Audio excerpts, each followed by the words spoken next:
Estudiantes del tercer año. Muy buenos días, queridos estudiantes, bienvenidos al curso de comunicación. Les saluda su profesora Lourdes Urtecho. El día de hoy vamos a desarrollar un tema que ya ustedes lo conocen, pero lo vamos a profundizar. Así que todos atentos. El tema es el verbo. Muy bien. Para esto nos hacemos una pregunta. ¿Qué función desempeñan las palabras que denotan acción, sentimiento o emoción? El verbo. ¿Qué es el verbo? El verbo obviamente es una palabra que denota acción. Tiene criterios. Tiene 3 criterios. Según su criterio semántico, el verbo es una categoría gramatical que expresa acción, estados y sentimientos, existencia, pasión y transformaciones de los seres en general. Ejemplo, ella practica la democracia, donde el verbo, ¿cuál es? Practica. El verbo es practica y que denota una acción. Según su forma o según el criterio morfológico, es una categoría gramatical variable. ¿Por qué variable? Porque puede variar, Posee variaciones morfológicas o accidentes gramaticales o desinencias, también se le conoce, Cuando te pregunten, ¿qué es la desinencia del verbo? Las desinencias del verbo son los accidentes gramaticales que tiene el verbo o las variaciones morfológicas. Se refiere a que tiene, por ejemplo, número, persona, tiempo, modo y aspecto. Ejemplo, el lexema, que es la de la palabra practicaron, el lexema es practic, donde aron es la desinencia verbal. ¿Y por qué se dice que aron es la desinencia verbal? Porque esa parte de la palabra es la que te indica, por ejemplo, en qué persona está, si está en singular o en plural, en qué tiempo está, el modo, el aspecto. Esa es la desinencia verbal. Y según su criterio sintáctico funciona como núcleo del predicado. Según su forma simple, por ejemplo, la tenemos ahí, se acabó la democracia. Ese según su forma simple. Según su forma compuesta es cuando hay 2 verbos, como podrán ver ahí resaltados. No ha conocido aún a su amigo. Ese ha conocido se dice que es un verbo en su forma compuesta porque hay 2 verbos. En la simple hay uno solo. Y en la perífrasis verbal dice, hoy tuvo que corregir todo. Donde tuvo que corregir es una frase que hace referencia obviamente al verbo. En las variaciones morfológicas, que tenemos, cabe resaltar de que están, como les había mencionado, el género, el número, el tiempo, modo y aspecto. Ya sabemos que en persona puede estar en primera, segunda o tercera persona, sea en singular o plural. En número sabemos que es singular o plural. El tiempo puede ser presente, pasado, futuro. Los modos, ya sabemos que el verbo tiene 3 modos. Indicativo, cuando indica hechos reales. Subjuntivo, posibilidad, duda, deseo. Imperativo, ya sabemos que es una orden. Y el aspecto señala el proceso verbal como acabado o inacabado, también conocido como perfecto o imperfecto. Muy bien. Ahora, las clases de verbos. Hay 3, los defectivos, los regulares y los irregulares. Los defectivos son aquellos que no se conjugan en todos sus tiempos y personas. A veces se debe simplemente a que su significado no facilita su uso, como ocurre con, por ejemplo, el término o el verbo abolir. Cuando yo digo lo quiero conjugar, diré yo abolo. No puedo decir, está mal dicho. Se dice yo abolí, por ejemplo, o ellos abolieron.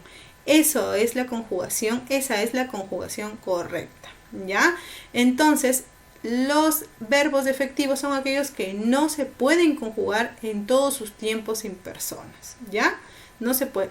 Ahora, los verbos regulares y los verbos irregulares, ¿ya?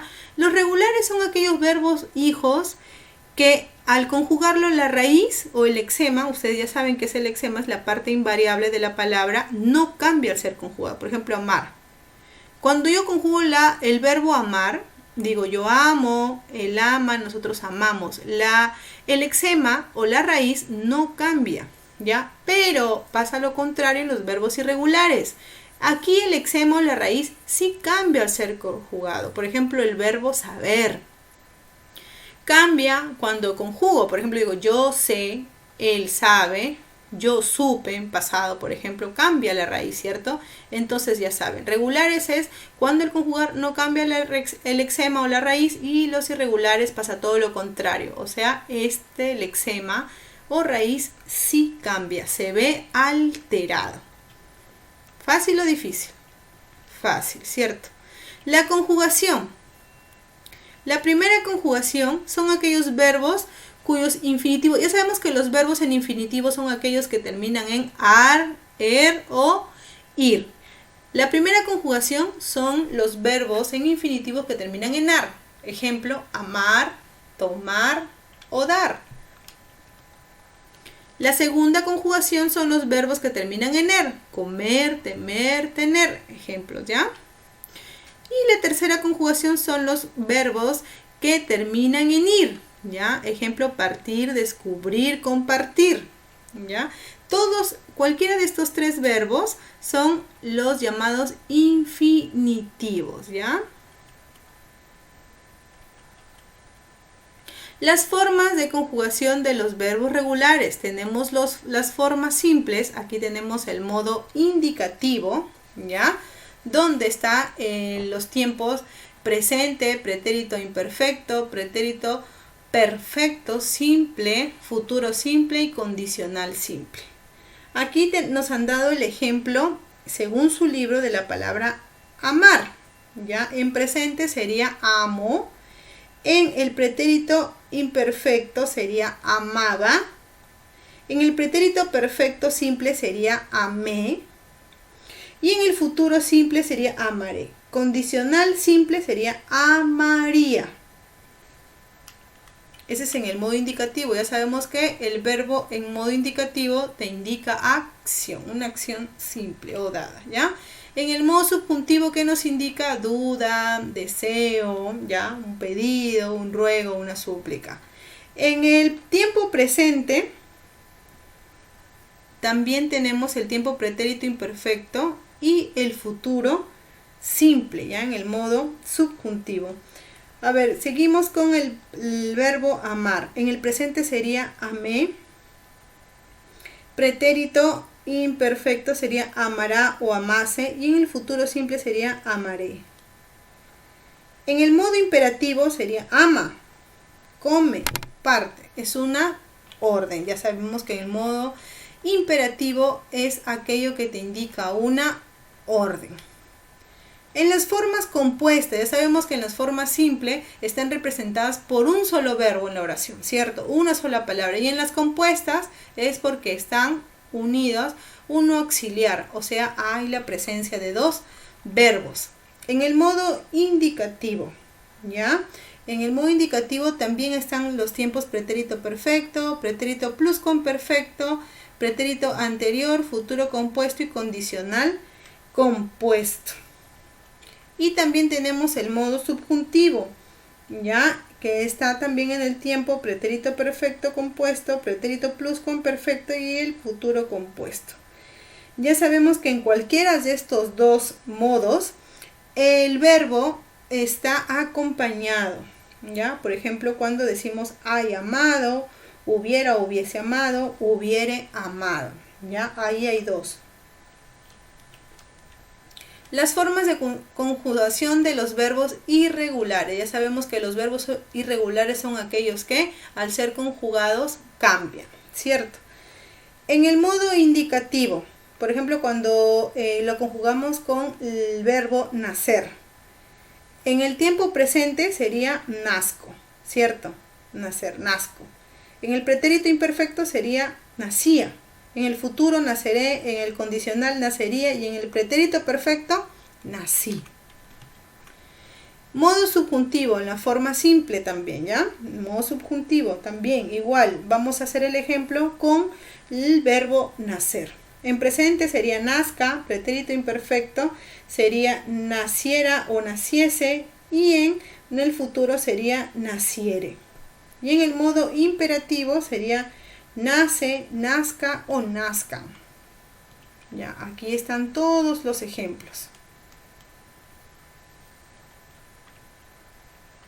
Muy bien, ahora la perífrasis verbal. Esto es muy importante que ustedes lo conozcan. La perífrasis verbal es la frase verbal constituida por una forma conjugada o personal del verbo y forma no conjugada y verboide. Algunas veces llevan nexos. Aquí están los infinitivos, ¿cierto? El lexema más la palabra que termina en ar, er o ir. Aquí están los gerundios. Los gerundios son las palabras o los verbos que terminan en ando, endo, yendo o yendo. Y el participio es aquella palabra o verbo que termina en ado, ido, to, so o cho. Por ejemplo, dejó armado el escenario. Muy bien, espero que hayan comprendido. El verbo es un poquito detalloso, así que hay que tener bastante cuidado y prestar atención sobre todo, pero con la práctica todo se puede lograr. Ya chicos, muy bien, eso ha sido todo. Muchas gracias por su atención. Ya saben que cualquier duda o consulta me la pueden hacer por interno.